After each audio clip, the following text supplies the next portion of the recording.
Grossesse extra-utérine. Bon à savoir. Toute douleur abdominale ou pelvienne, toute métrorragie chez une femme en âge de procréer doit faire évoquer une GEU jusqu'à preuve du contraire.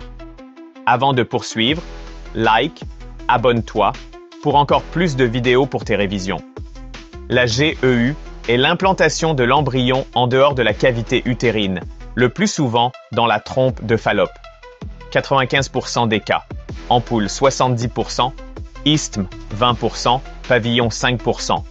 Elle représente 1,5 à 2% des grossesses et constitue la première cause de mortalité maternelle au premier trimestre.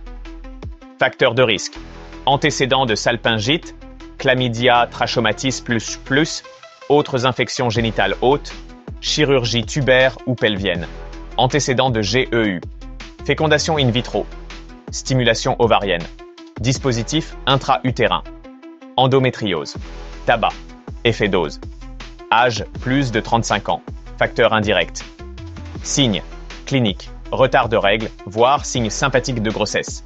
Métrorragie noirâtre, peu abondante. Douleur pelvienne unilatérale ou diffuse. Possible signe d'irritation péritonéale ou choc hypovolémique si rupture. Examen. Sensibilité latéro-utérine, masse annexielle parfois perçue. Diagnostic. VHCG plasmatique quantitatif. Taux anormalement faible ou ne doublant pas en 48 heures. Échographie endovaginale. Absence d'œuf intra-utérin alors que VHCG à plus de 1500. Signe indirect.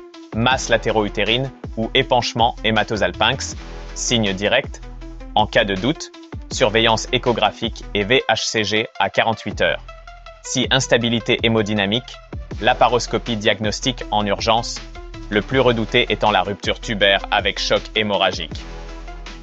Traitement. Fonction de l'état hémodynamique et la taille de la GEU. GEU rompue ou instabilité. Cohélioscopie en urgence, salpingectomie ou salpingotomie si conservation possible. GEU non rompue, patiente stable, méthotrexate, IM, dose unique 1 mg/kg. Si VHCG moins de 5000, pas d'activité cardiaque, masse moins de 4 cm, absence de contre-indication.